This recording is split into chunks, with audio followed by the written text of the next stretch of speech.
नमस्कार दोस्तों, मैं आचार्य संकेत शुक्ला आप सभी का स्वागत करता हूं मेरे इस YouTube चैनल पे। और आज ज्योतिष के सफ़र के इस दूसरे नंबर के एपिसोड में मैं आप सभी लोगों का फिर से स्वागत करता हूं।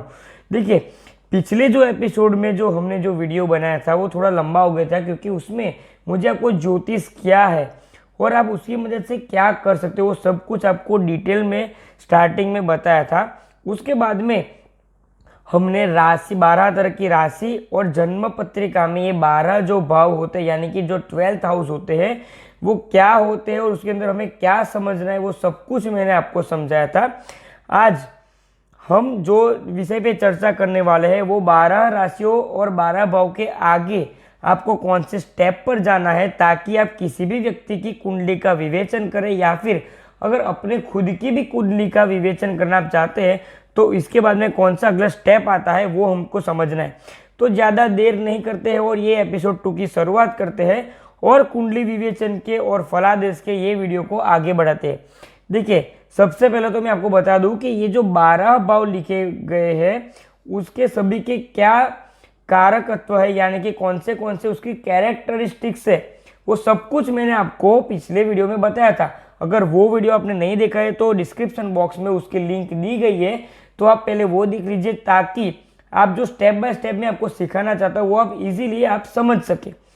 देखिए, ये जो 12 भाव जो बताए गए हैं उसके अंदर से कुछ भाव ऐसे हैं जिसके अंदर अगर ग्रह और कुछ राशियां हैं तो वो आपको बहुत ही अच्छे परिणाम देगी। और 12 में से कुछ भाव अच्छे हैं और कुछ भावों को खराब भी माना गया है, क्योंकि किसी भी व्यक्ति का जो जीवन है वो कभी भी स्ट्रेट लाइन की तरह या फिर हमेशा प्रोग्रेस वाला नहीं होता है। कभी ना कभी उसके अंदर उतार चढ़ाव आता ही है। तो जब भी वो भाव के वो खराब भाव के स्वामियों की महादशा, अंतरदशा या प्रत्यांतर दशा या सूक्ष्म दशा आएगी, तब सभी व्यक्ति के जीवन पर वो ग्रहों के कारण, वो खराब भाव के अंदर जाने के कारण ग्रहों के आपके जीवन में कोई ना कोई चढ़ाव उतार तो आएंगे ही। तो सबसे पहले हम ये समझते हैं कि कौन से भाव को अच्छा भाव कहते हैं, यानी कि कौन से हाउस को अच्छे हाउस कहते हैं और कौन से हाउस को खराब हाउस वैदिक ज्योतिष शास्त्र में कहे गए हैं। देखिए, उसके अंदर 3 प्रकार के भाव आते हैं। सबसे पहला आता है केंद्र भाव। अगर हम केंद्र भाव की चर्चा करें तो ये जो यहाँ पर मैंने 1, 4, 7 और 10 लिखा है, यानी कि फर्स्ट, फोर्थ, 7th और जो 10th हाउस होता है उसको केंद्र का भाव कहा गया। केंद्र यानी कि सेंटर का भाव, उसको केंद्र का भाव गए। उसको सबसे पहले उसको ए कैटेगरी हम कह सकते हैं। ए कैटेगरी के भाव ये सभी भावों को कहा गया है, केंद्र के भाव को। उसके बाद में दूसरे जो भाव आते हैं दूसरे प्रकार के, उसको कहते हैं त्रिकोण भाव। उसके अंदर भी आता है फर्स्ट हाउस, 5th हाउस और 9th हाउस। फर्स्ट हाउस को केंद्र त्रिकोण भाव कहते हैं, यानी कि वो ए और बी दोनों कैटेगरी के अंदर आते हैं। त्रिकोण भाव को बी कैटेगरी के भाव कहते हैं। तो फर्स्ट हाउस, 5th हाउस और 9th हाउस को त्रिकोण के भाव कहते हैं। अभी सी कैटेगरी के हाउस किसको कहते हैं?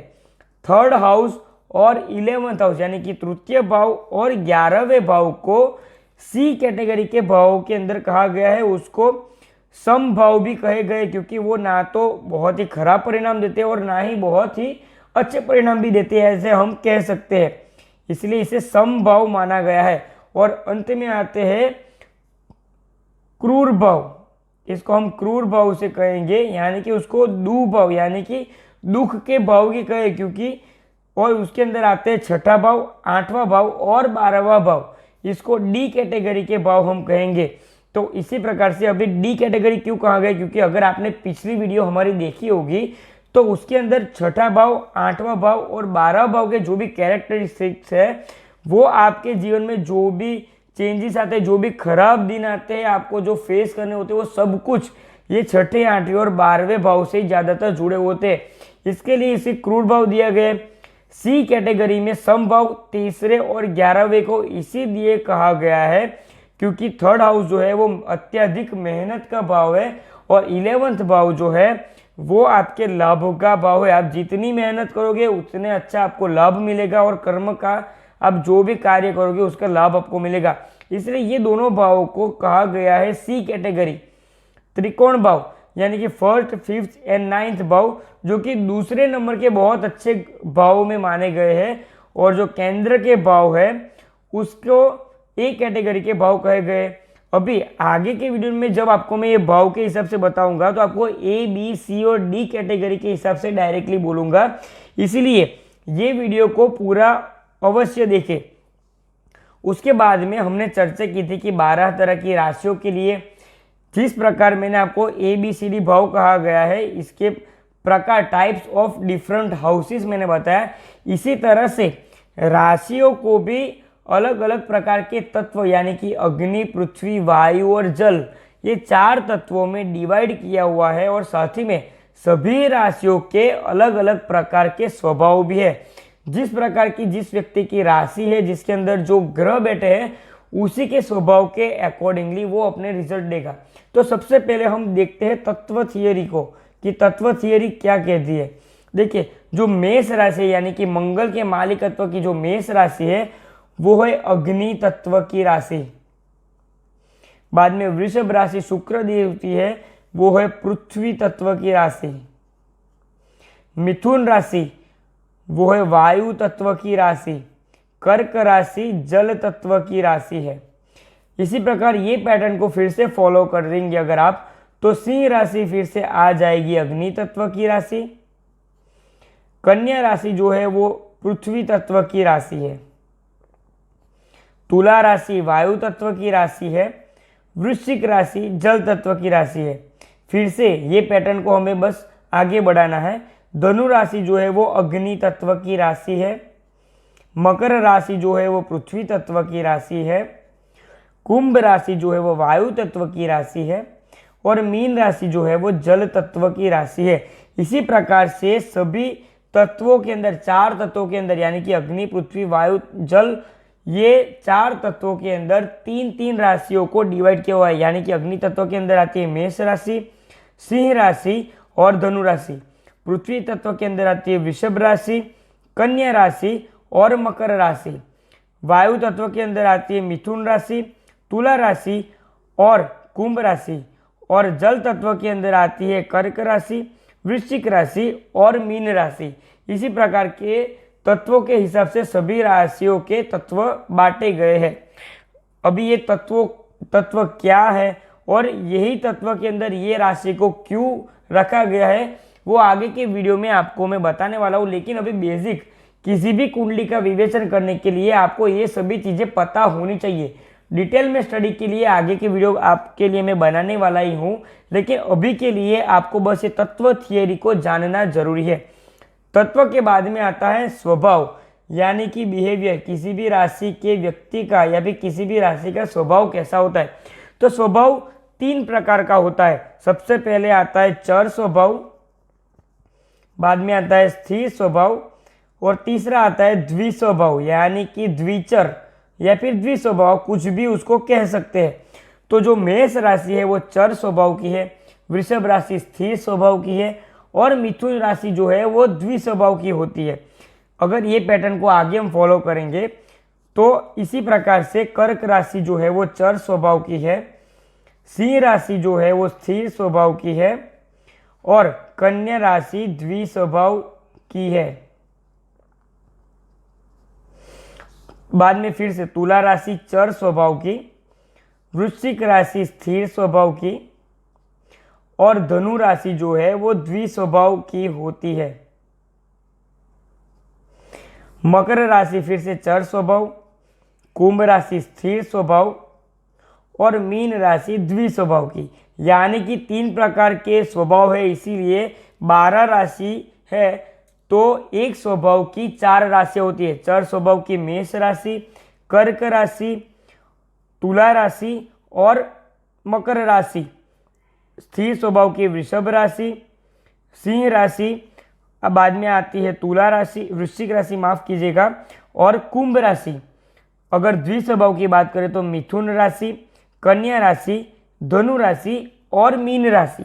इस प्रकार से ये 24 राशियों को स्वभाव में और तत्वों में डिवाइड किया हुआ है। अगर मैं आपको बेसिक अगर बता दूं तो चर स्वभाव यानी कि अगर किसी भी व्यक्ति का मेष राशि में या फिर सिंह राशि में या फिर कर्क राशि में या फिर तुला राशि में और अगर मकर राशि में उसका जन्म हुआ है तो वो चर स्वभाव का होगा, यानी कि अगर आप उसको कोई भी बात कहोगे तो वो आपकी बात का तुरंत उसका रिएक्शन देगा, और अगर उसको काम करना है या फिर उसका ओपस करना है तो वो तुरंत उसके ऊपर रिएक्शन दे करके अपना उसके लिए क्या मंतव्य है वो आपको बता ही देगा। स्थिर स्वभाव या वाले जो भी व्यक्ति होते हैं, यानी कि स्थिर स्वभाव की राशि वाले जो भी व्यक्ति होते हैं, वो सभी व्यक्ति उनके अंदर स्टेबिलिटी बहुत अच्छी होती है, वो स्थिर स्वभाव के होते हैं, यानी कि कोई भी चीज़ अगर आप उनको बताओगे तो 2 मिनट के लिए वो पॉज करेंगे, वो थोड़ा सोचेंगे, उसके बाद में आगे क्या करना है, रिएक्शन देना है या फिर डिसीजन लेना है, वो लोग उसके बाद में उसके ऊपर डिसीजन लेते हैं। और द्विस्वभाव राशि के लोग, यानी कि ये जो 4 प्रकार की द्विस्वभाव राशि मैंने आपको बताई है, वो जातक ऐसे होते हैं कि वो ना तो सोचते उसके पहले वो डिसीजन ले लेते हैं, लेकिन उसके बाद में जैसे वो कार्य करना शुरू करते हैं तब जाके उनको थोड़ा सोचने का टाइम मिलता है कि ये जो मैं कर रहा हूँ वो बराबर कर रहा हूँ कि नहीं कर रहा हूँ, या फिर कर रही हूँ कि नहीं कर रही हूँ। उसके बाद में अगर उनको उसके अंदर चेंज करना है तो वो चीज़ बीच में छोड़ करके नई चीज़ की शुरुआत भी कर देते, क्योंकि जब भी वो कोई भी कार्य करते हैं तो उसके अंदर चर और स्थिर ये दोनों स्वभाव के विचार उनके अंदर आते हैं, और उसी के कारण बाद में जाकर के जॉब चेंज करना या फिर किसी भी जो डिसीजन ले लिया है उसको चेंज करना है, कोई भी पार्टी को पॉलिटिक्स के अंदर भी चेंज करना है, तो द्विस्वभाव वाले बहुत ज़्यादा देखने को मिले हैं। ये सभी स्वभाव के बारे में मैं आपको डिटेल में चर्चा तो करने वाला हूँ, लेकिन अभी तक आपको कौन सी राशि का स्वभाव कैसा है और वो स्वभाव क्या कहता है वो आपको समझना जरूरी था। तो ये हो गए हमारे ABCD टाइप के भाव हो गए, राशि, मालिक, उसके तत्व और स्वभाव हो गए। तो अभी हम आगे बढ़ते हैं कि आपके पास अगर कोई व्यक्ति आता है, अब से शुरू होने जा रहा है कि कुंडली विवेचन करना हमें कैसे सीखना है। तो आपके पास अगर कोई व्यक्ति आता है तो सबसे पहले आपको यह जानना जरूरी है कि उसकी राशि कौन सी है। तो उसके लिए मैं आपको बता दूं कि 3 प्रकार की कुंडली आती है। उसमें सबसे पहले आती है लग्न कुंडली, दूसरी आती है चंद्र कुंडली, और तीसरी आती है सूर्य कुंडली। तो अभी मैं आपको राशि के बारे में बता रहा था, यानी कि अगर आपके पास कोई व्यक्ति आता है और पूछता है कि गुरुजी हमारी राशि कौन सी है, तो आपको बस यही देखना है कि वो जातक का जन्म का चंद्रमा कौन से नंबर के पास लिखा हुआ है, यानी कि भले ही वो 10th हाउस में लिखा है और यहाँ पर च लिखा है, और यहाँ पर अगर राशि आती है 5 नंबर की, यानी कि लग्न के अंदर पहले से ही मैं आपको बताता हूं कि कौन सी राशि अगर आती है, यहां पर चंद्र लिखा है और यहां पर 5 नंबर की राशि आती है, तो इस प्रकार से उसकी लग्न कुंडली बनेगी। तो लग्न कुंडली में लग्नेश हो गया मंगल देव, लेकिन उसकी राशि, बहुत सारे ज्योतिषी और बहुत सारे लोग ये गलती करते हैं कि फर्स्ट हाउस में जो राशि आती है, जो नंबर आता है, उनको वो जातक को कह देते हैं कि आपकी राशि वृश्चिक राशि है, लेकिन यहाँ पर ये सबसे बड़ी गलती है। दरअसल में जहाँ पर चंद्रमा है वही आपकी राशि कही जाएगी, यानी कि चंद्रमा 5 नंबर की राशि में आता है तो 5 नंबर है सिंह राशि, यानी कि सूर्य देव की राशि, तो वो जातक की राशि हो गई सिंह राशि, और म और ट उनके जो भी है वो अक्षर हो गए वो राशि के। अगर यहाँ पर 5th हाउस के अंदर 5वें भाव के अंदर 12वीं नंबर की राशि के अंदर लिखा हुआ है चंद्रमा, तो समझ लीजिए कि 12वीं राशि यानी कि मीन राशि, तो वो जातक की हो गई मीन राशि, जो कि गुरुदेव की मालिकत्व में आती है, जल तत्व की राशि है और द्विस्वभाव उसका नेचर है। तो आशा रखता हूँ आपको चंद्र राशि कौन सी है उसके बारे में पता चल गया होगा। अभी हम बात करते हैं 3 प्रकार की कुंडलियों के लिए। लग्न कुंडली तो मैंने आपको पिछले वीडियो में बता ही दिया था कि जैसे ही हमारा जन्म होता है और जन्म के समय पर हमारे लग्न के अंदर जो राशि आती है, यानी कि फर्स्ट हाउस के अंदर जो राशि लिखी हुई होती है, उससे जो राशि कुंडली जन्म पत्रिका या फिर आपके होरोस्कोप चार्ट जो आपका बनता है, तो उसको कहते हैं लग्न कुंडली, जो कि हमने पिछले वीडियो में आपको बताया हुआ ही था।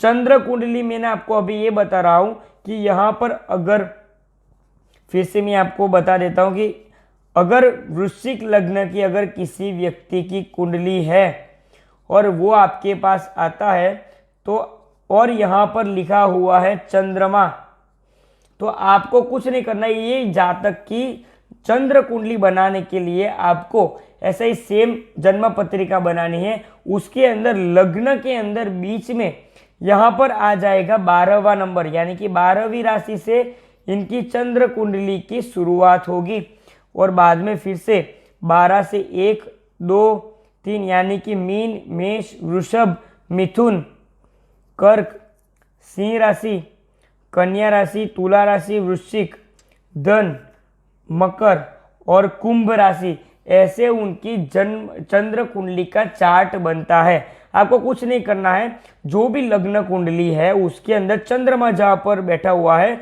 अगर वो जातक की चंद्र कुंडली बनानी है तो आपको वो जातक के चंद्र को लग्न के अंदर लिख देना है वो नंबर के साथ में, और बस ये पैटर्न आपको फॉलो करना है तो आप उसकी चंद्र कुंडली बना दोगे। तो ये रही हमारी जन्म कुंडली, लग्न कुंडली और चंद्र कुंडली के बीच का फर्क। ये लग्न कुंडली और चंद्र कुंडली कब देखनी है, कैसे देखनी है, वो आगे के एपिसोड्स में मैं आपको बहुत ही डिटेल में और बहुत ही अच्छी तरीके से बताना चाहता हूँ कि आपको किसी भी व्यक्ति अगर आपके पास में आता है और आपको उसके जीवन के कोई भी पहलू को देखना है तो लग्न कुंडली देखना है, चंद्र कुंडली देखना है और कैसे देखना है, वो सब कुछ चीज़ें मैं आपको बताने वाला हूँ। अभी बात आती है चंद्र कुंडली के बाद में बात आती है सूर्य कुंडली की। देखिए, सूर्य कुंडली की ज़्यादातर हमारे वैदिक ज्योतिष शास्त्र में सूर्य कुंडली से फलादेश करने के लिए ऐसा कुछ बहुत ज़्यादा कहा नहीं गया है, क्योंकि जो पश्चिमी देश है यानी कि वेस्टर्न एस्ट्रोलॉजी है उसके अंदर सूर्य कुंडली को बहुत ही महत्व दिया गया है। लेकिन हमारे यहाँ पर वैदिक एस्ट्रोलॉजी में लग्न कुंडली और चंद्र कुंडली के हिसाब से ही ज़्यादातर फलादेश होता है और उसके हिसाब से अकॉर्डिंगली रिजल्ट भी बहुत अच्छी मिलती है। लेकिन अगर आप ज्योतिष शास्त्र समझते हो तो आपको सभी पहलू को समझना जरूरी है। इसके लिए आपको मैं सूर्य कुंडली बताता हूँ।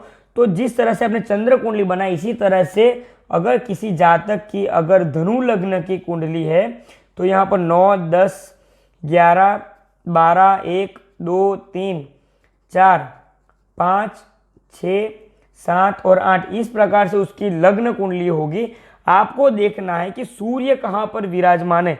अगर सूर्य देव यहाँ पर 10वें भाव के अंदर 6 नंबर की राशि के अंदर यानी कि कन्या राशि के अंदर विराजमान है तो आपको चंद्र कुंडली की तरह ही 6 नंबर को यहाँ पर लग्न के अंदर लिख देना है, सूर्य को लग्नेश बना के देना है।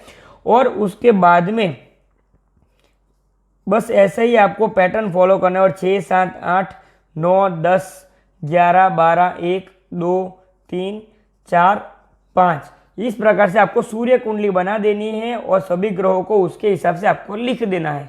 तो ये है तरीका कि आपको लग्न कुंडली, सूर्य कुंडली और चंद्र कुंडली बनानी कैसे है और कैसे आप किसी भी जातक का कौन सी राशि है, चंद्र राशि कौन सी है, वो आप बहुत ही इजीली इस प्रकार से जान लेते हो। अभी राशियों के बाद में आते हैं ग्रह। आज की वीडियो में हमने एक बार मैं आपको फिर से बता देता हूं कि हमने भाव के बारे में देखा, राशि के तत्व और स्वभाव के बारे में देखा और लग्न कुंडली, चंद्र कुंडली और सूर्य कुंडली को कैसे देखते, कैसे बनाते वो देखा। अभी लास्ट वीडियो में मैंने आपको बताया था कि एक मैं आपको ऐसी एस्ट्रोलॉजिकल टिप देने वाला हूं जिससे आप समझ सकते हो कि कौन सा ग्रह आपकी जन्म पत्रिका में बैठा है, वो कितना बल वाला है, कितना बल उसको मिल सकता है, वो मैं आपको बताने जा रहा हूं। तो देखिए, अगर आपके जन्म पत्रिका के अंदर जो भी ग्रह लिखे हुए हैं वो ग्रहों को कोई भी ग्रह 30 डिग्री का होता है यानी कि 30 अंश का होता है। तो कोई भी ग्रह को अगर आपको पहचानना है, उसके बल को पहचानना है तो बहुत ही इजी है कि अगर कोई भी ग्रह आपकी जन्म पत्रिका के अंदर 0 डिग्री से लेकर के अगर 6 डिग्री तक का है तो वो आपको 25% जितना रिजल्ट देगा। अगर कोई ग्रह 6 डिग्री से लेकर के 12 डिग्री तक में बैठा हुआ है तो वो आपको 50% रिजल्ट देगा। अगर कोई ग्रह 12 से लेकर के 18 डिग्री तक में बैठा हुआ है तो वो आपको 100% रिजल्ट देगा, चाहे वो नेगेटिव हो या फिर पॉजिटिव भी हो सकता है। अगर कोई ग्रह 18 से लेकर के 24 डिग्री तक में बैठा हुआ है तो फिर से वो आपको 50% ही रिजल्ट देगा।